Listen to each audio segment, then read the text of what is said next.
الحمد لله والصلاة والسلام على عباد الذين اصطفى أما بعد قال الله تبارك وتعالى في كلامه الحكيم والقرآن الحميد أعوذ بالله من الشيطان الرجيم بسم الله الرحمن الرحيم وإذ قال إبراهيم ربي أرني كيف تحيي الموتى قال أولم تؤمن قال بلى ليطمئن قلبي قال فخذ أربعة من الطير فصرهن صدق الله مولانا العظيم.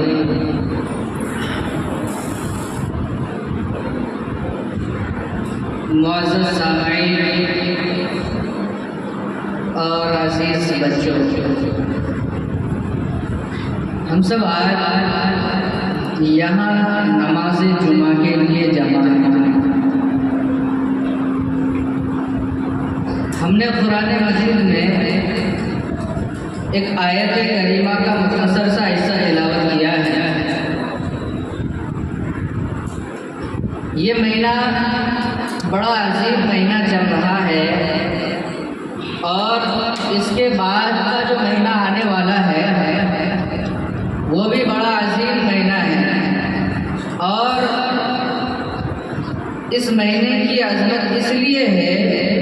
کہ اس مہینے کے اندر حضرت ابراہیم علیہ السلام کی کچھ یادیں جڑی ہوئی ہیں. حضرت ابراہیم علیہ السلام کے بارے میں اللہ کے نبی صلی اللہ علیہ وسلم نے فرمایا انا ثمرۃ دعوت ابی ابراہیم، کہ میری بےشک لوگوں میں اور بطور نبوت سرفراز فرمایا جانا حضرت ابراہیم علیہ السلام کی دعا کا ثمرہ ہے. تو خلاصہ یہ ہے کہ اس مہینے کے ساتھ حضرت ابراہیم علیہ السلام کی کچھ قربانیاں، کچھ یادیں جڑی ہوئی ہیں. حضرت ابراہیم علیہ السلام اللہ کے ان برگزیدہ نبیوں میں سے ہیں کہ اللہ تبارک و تعالیٰ نے سب سے چہیتی اور آخری کتاب قرآن مجید کے اندر 63 مرتبہ حضرت ابراہیم علیہ السلام کا تذکرہ فرمایا. کتنی مرتبہ؟ 63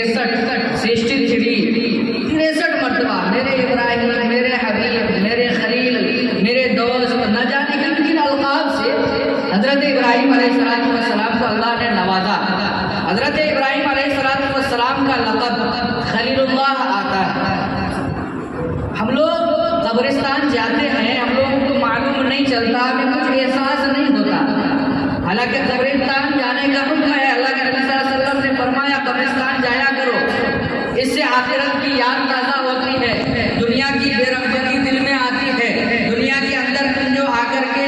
یا ڈیرا ڈنڈی ڈال کر کے یہ ہم نے جو گمان کر لیا کہ شاید یہ ہمیشہ کی زندگی ہے، یہی دنیا ہر کچھ ہے، یہاں کی آسائش، یہاں کی گاڑیاں، یہاں کے بنگلے، یہاں کی ساری چیزیں ہمیشہ کی رہنے والی ہیں. اگر یہ ہمارے دل میں خیال آیا تو فوراً ہمیں قبرستان کا رخ کرنا چاہیے اور وہاں جا کر کے دیکھنا چاہیے کہ یہ ٹوٹی پرانی قبریں، یہ بوسیدہ قبریں، یہ کچھ قبریں ہیں جو 100 سال پرانی ہیں، جو زمین کے برابر ہو گئی. یہ قبریں ہیں جو ابھی نہیں ہیں. یہ فلاں صاحب ہیں، یہ پردھان جی ہیں، یہ مکھیا جی ہیں. ان کی بہت جلدی تھی جب دنیا کے اندر ہوا کرتا تھا. گاؤں کے اندر ایک ان کا وقار تھا، ایک ان کی حیثیت اور اہمیت تھی، لیکن یہ بھی اسی مٹی کے اندر سما گئے. اگر دنیا سے تھوڑی سی رغبت پیدا ہو گئی، دنیا کا لگاؤ دل میں آتا ہے، اس لگاؤ کو اگر ختم کرنا ہے تو قبرستان کا سفر کرنا چاہیے، قبرستان کا معائنہ کرنا چاہیے. چاہے دنیا کے اندر کتنے بھی آسائشیں، اے سی والے کمرے ہوں، بہرحال وہ ایک نہ ایک دن چھوٹے گا. اس کو ترک کر کے قبر کے گہرائی میں ڈالا جائے گا. جب سے دنیا قائم ہوئی ہے یہ سسٹم تبھی سے جاری ہے اور ہمیشہ تک رہے گا جب تک اس دنیا کے اندر ایک بھی جاندار رہے گا. بہرحال اس کو حقیقت کا سامنا کرنا پڑے گا. تو حضرت ابراہیم علیہ السلام ایسے ہی جا رہے تھے، جاتے جاتے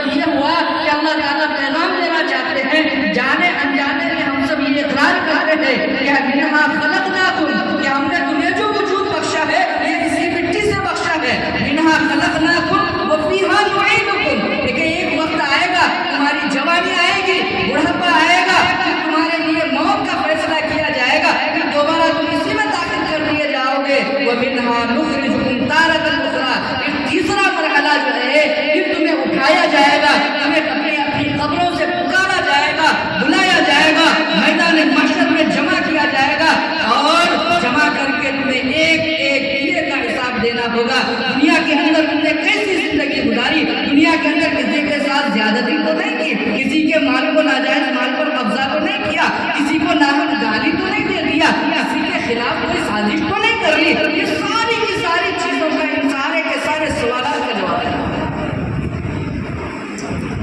حضرت ابراہیم علیہ السلام گئے قبرستان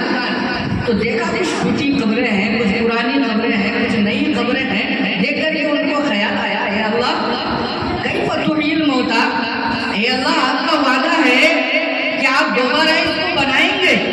دوبارہ پھر ان ٹوٹی پھوٹی ہڈیوں کو سڑی گلی ہڈیوں میں ماس چڑھایا جائے گا، پھر دوبارہ اس کو وجود بخشا جائے گا۔ اے اللہ بظاہر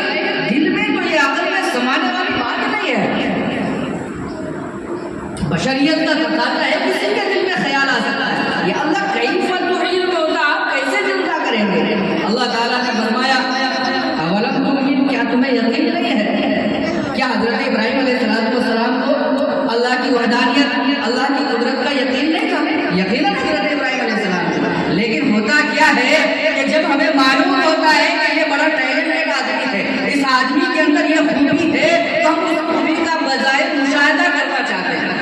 اس خوبی کا کہ یہ بڑا اچھا نعت پڑھتا ہے، ہم نے سنا تو ہے لیکن پڑھتا کیسا ہے یہ سنی ہوئی بات ہے، ہم نے بظاہر اپنے کاموں سے نظر تو نہیں آیا،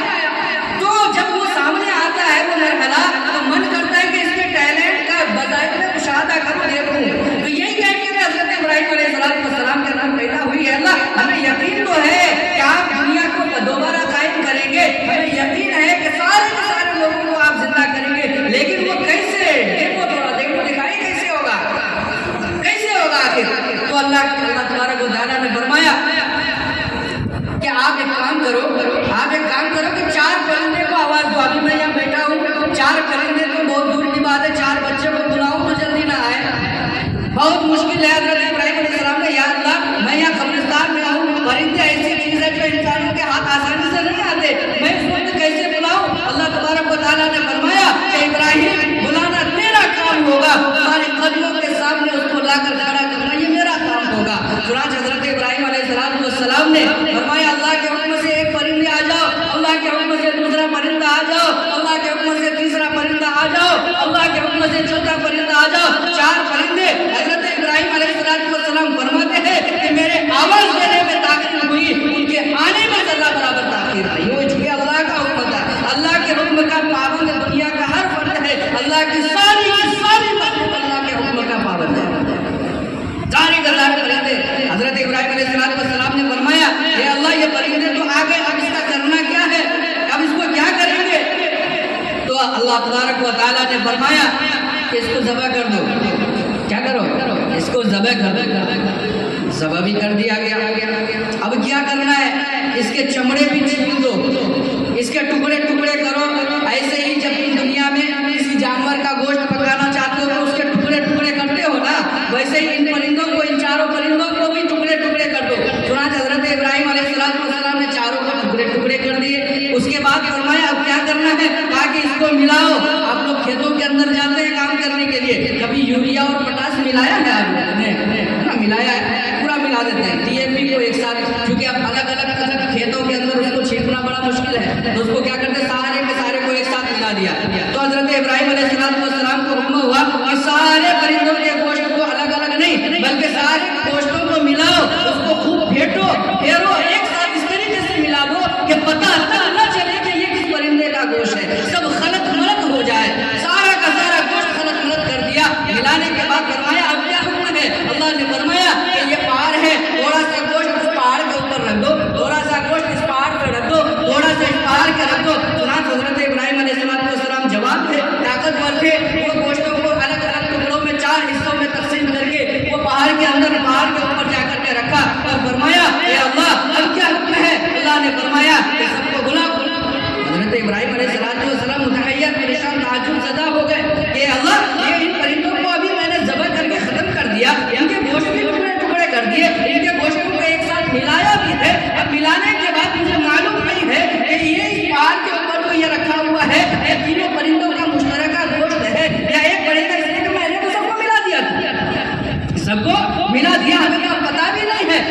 نے فرمایا کہ تمہارا کام وہ ہے جو میں کر رہا ہوں۔ چنانچہ حضرت ابراہیم علیہ السلام نے آواز دی کہ اللہ کے حکم سے اس پہاڑ کے پرندے آ جاؤ، اللہ کے حکم سے یہ آ جاؤ، اللہ کے یہ چاروں کو آواز دی۔ جیسے ہی حضرت ابراہیم علیہ السلام کے منہ سے آواز نکلی، چاروں کے چاروں پرندے پیروں کے پاس آ کر کے پرپرانے لگے۔ حضرت ابراہیم علیہ السلام دیکھ کر کے حیران و مشتعل، آنکھوں سے آنسو جاری ہے، آنکھوں سے آنسو جاری ہے، اور فرمایا سارے کے سارے پرندوں کو ایک سائڈ کیا۔ فوراً حضرت ابراہیم علیہ السلام سجدے میں گر گئے، رو رہے ہیں، اللہ کے دربار میں کہہ رہے ہیں اے اللہ آج اتنا معلوم ہو گیا کہ مخلوق کمزور ہے اور ان کا پیدا کرنے والا تمام سے بڑھ کر طاقت، تمام سے زیادہ طاقت۔ جگہ جی لگانے کی دنیا نہیں ہے، یہ عبرت کی جائے تماشا نہیں ہے۔ جگہ جی لگانے کی دنیا نہیں ہے، یہ عبرت کی جائے تماشا نہیں ہے۔ چنانچہ حضرت ابراہیم علیہ السلام یہ سارے کے سارے پرندے زندہ ہو گئے، سارے کے سارے پرندے زندہ ہو گئے حضرت ابراہیم علیہ السلام اللہ کے دربار میں۔ میرے دوستو یہ جو ہم نے بتایا، یہ کہاں پر لکھا ہوا ہے؟ کہاں پر لکھا ہوا ہے؟ قرآن مجید میں۔ یہ واقعہ کہاں لکھا ہوا ہے؟ قرآن مجید میں، تیسرے پارے کے اندر تیسرا پیج۔ اللہ تبارک و تعالیٰ نے فرمایا اذ قال ابراہیم ربی ارنی کیف تحیی الموتیٰ، اے اللہ آپ نے کہا ہے کہ میں لوگوں کو زندہ کروں گا، یہ سارے کے سارے کیے کا حساب دینا ہوگا۔ یہ تھوڑ سی ایک اگر سینگ والی بکری نے کسی بغیر سینگ والی بکری کو مارا ہوگا وہ بھی حساب دینا ہوگا، اس کا بھی سامنا کرنا ہوگا، اس کے ساتھ بھی حساب کیا جائے گا۔ دنیا کے اندر کسی کے ساتھ ناجائز اگر سازش کی ہے وہ تو چپکے رات کے اندھیرے میں کیا ہوگا، رات کے اندھیرے میں کیا ہوگا، تنہائی میں کیا ہوگا، رات کی گہرائی میں کیا ہوگا، لیکن جب وہ اللہ کے دربار میں جائے گا، اللہ کے سامنے میں میدان محشر میں اس کی پیشی ہوگی تو اس کے سامنے میں نامہ اعمال کو رکھا جائے گا، وہ دیکھے گا اور وہ شرمندہ ہوگا اور فرمائے گا کہ ہاں لا ادری، یہ کیا ہو گیا، یہ نامہ اعمال ہمارے سامنے میں ہے، مالی حاضر کتاب لا یغادر صغیرۃ ولا کبیرۃ الا احصاها، یہ کیسی کتاب ہے، یہ جو ہم نے گناہ کیا تھا، رات کے تو 12 بج رہے تھے، لائٹ بھی کٹی ہوئی تھی، اندھیرا تھا، اکیلا میں نے یہ غلط کام کیا تھا، دنیا لکھا ہوا ہے،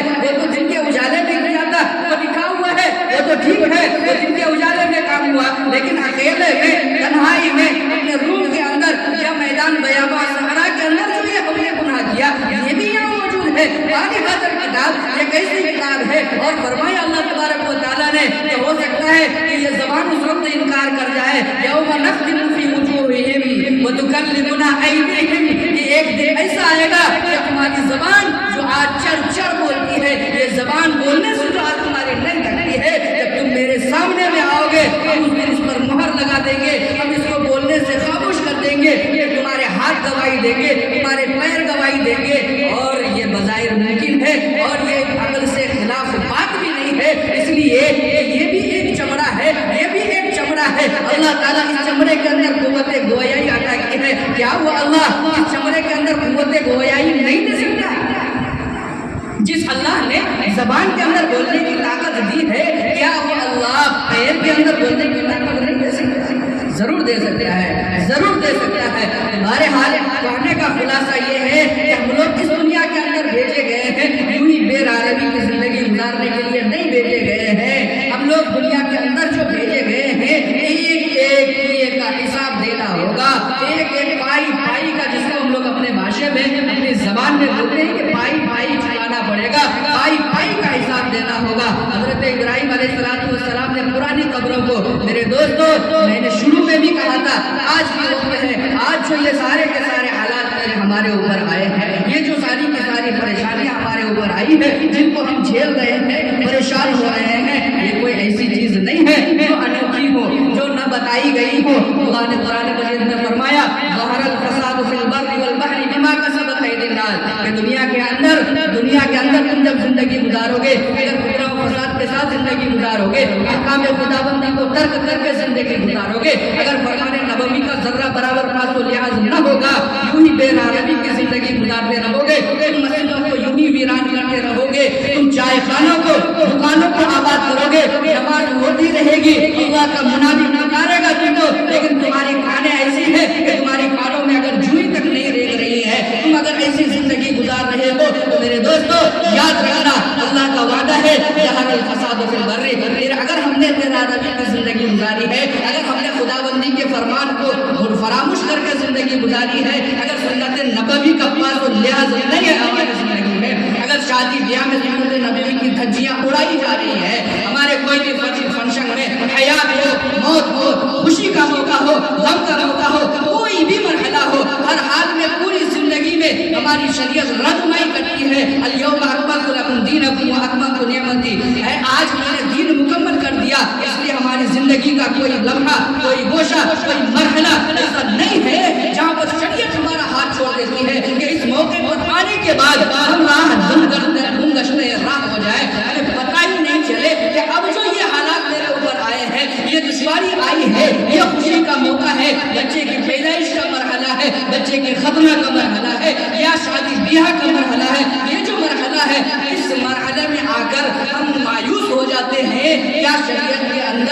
شریعت کے اندر ہمیں یہ رہنمائی نہیں ملتی ہے کہ اس مرحلے کو ہم کیسے گزاریں، ایسی بات نہیں ہے، اگر پھر بھی اس کے باوجود غلط ہو رہا ہے، اس کا مطلب یہ ہے کہ ہمارے اندر جانکاری کم ہے، شریعت کا علم کم ہے، اس کی بنیاد پر ہم طرح طرح کی دشواریوں میں گرتے چلے جا رہے ہیں، آج ہمارے مدارس محفوظ نہیں ہے، آج ہماری مسجدیں محفوظ نہیں ہے، آج ہمارے مکاتب محفوظ نہیں ہے، آج ان پر غیروں کا قبضہ ہو گیا، آج ان پر بد نگاہی کرنے والوں کا قبضہ ہو گیا، آج یہ ایسے لوگ مسلط ہو گئے جن کو دین و ایمان کا کوئی پاس و لحاظ نہیں ہے، یہ کیوں ہوا؟ اس لیے ہوا کہ اللہ کا فرمان ہے ظہر الفساد فی البر والبحر بما کسبت ایدی الناس، مدرسے کی شکل میں، مسجد کی شکل میں، اور اس سے بڑھ کر ایمان کی شکل میں اللہ تبارک و تعالیٰ کی طرف سے ملی ہوئی یہ عظیم ترین نعمت ہے، اگر اس کی ہم نے قدر نہیں کی، اس کے ساتھ ہم نے وفاداری نہیں کی، اس کے ساتھ اگر ہم نے خیر خواہی نہیں کی، تو میرے دوستو اللہ تبارک و تعالیٰ نعمت دیتا ہے، اور جب نعمت کی ناقدری ہوتی ہے، اس نعمت کا احترام نہیں ہوتا ہے، اس نعمت کا یوز طور پر نہیں ہوتا ہے ایسا کرنا چاہیے، پھر اللہ تبارک و تعالیٰ اس نعمت کو چھین لیتے ہیں، چھیننے کی کئی شکلیں ہیں، اللہ کا فرمان ہے کہ ہم تمہارے اوپر ایسے بادشاہ مسلط کر دیں گے کہ تمہارے گھروں کے اندر گھس کر گھسپیٹیاں کرے گا، تمہاری مسجدوں کو توڑ دے گا، تمہارے مدرسوں پر بلڈوزر چلائے جائیں گے، ہاں ابھی یہ وقت ہے، التائب کمن لا ذنب لہ، جو ہوا سو ہوا، صبح کا بھٹکا ہوا اگر اسا شام میں واپس آ جائے، اسے بھٹکا ہوا نہیں بولتے ہیں، ابھی بھی وقت ہے، اللہ کا فرمان ہے، اللہ کی رحمتیں ہمارا انتظار کر رہی ہے، اللہ کی رحمتیں ہمارا منتظر ہے، اللہ کی مسجدیں، اللہ کے مدرسے ہمارا انتظار کر رہی ہے کہ آئے میرا گناہگار بندہ، پہاڑوں جیسا گناہ لے کر کے آئے گا، ندامت و شرمندگی کا ایک قطرہ آنسو بہائے گا، پہاڑوں جیسے گناہ کو دور کر آج ہم اگر دنیا کے اندر زندگی گزارتے ہیں، اگر ہم سے کوئی مسٹیک ہو جائے، کسی کی دل شکنی ہو جائے، تو ان کے پاس 50 بار معافی مانگنے کے لیے جائے، ہو سکتا ہے کہ وہ معاف کرے یا نہ کرے، زمین در کے بگائے، ہو سکتا ہے کہ وہ مار پیٹ کرے، بدسلوکی کرے، بد احترامی کرے، لیکن اللہ کا دربار وہ دربار ہے کہ آپ لاکھوں گناہ کر کے جائیں، اللہ تبارک و تعالیٰ کے سامنے میں ایک قطرہ شرمندگی کا، ایک قطرہ ندامت کا بہائے، اللہ تعالیٰ کہتا ہے کہ یہ تمہارا آنسو کا قطرہ، یہ قطرہ جو تم نے شرمندگی کے ساتھ گزارا ہے، اپنی زندگی میں پچھتاوے کے ساتھ گزارا ہے، یہ وہ قطرہ ہے، اس کے بدلے میں تمہارے سارے کے سارے گناہوں کو دھل دوں گا۔ ہاں شرط یہ ہے کہ ان گناہ کا تعلق اللہ سے ہو، اگر وہ گناہ کسی بندوں سے متعلق ہے، اگر کسی بندے کے ساتھ ناانصافی کا معاملہ ہے، کسی بندے کے ساتھ ناجائز مار پیٹ کا معاملہ ہے، کسی کے ساتھ ظلم و زیادتی کا معاملہ ہے، میرے دوستو توبہ کریں، حج کریں، اپنی پوری کی پوری زندگی کی کمائی کو اللہ کے راستے میں خرچ کر دیں، وہ گناہ معاف نہیں ہوگا، بشرطے کہ جس کے ساتھ آپ نے زیادتی کی ہے، جس کے خلاف آپ نے سازش کی ہے، جس کے خلاف آپ نے بد زبانی کی ہے، وہ معاف کر دے، اگر وہ اپنے دل سے اپنے دل کو پاک کر لیتا ہے تو سارے کے سارے گناہ دھل دیے جائیں گے۔ اللہ تبارک و تعالیٰ سے دعا کرے، اللہ تعالیٰ کہنے سننے سے زیادہ عمل کی توفیق عطا فرمائے، جو حضرات سنت نہیں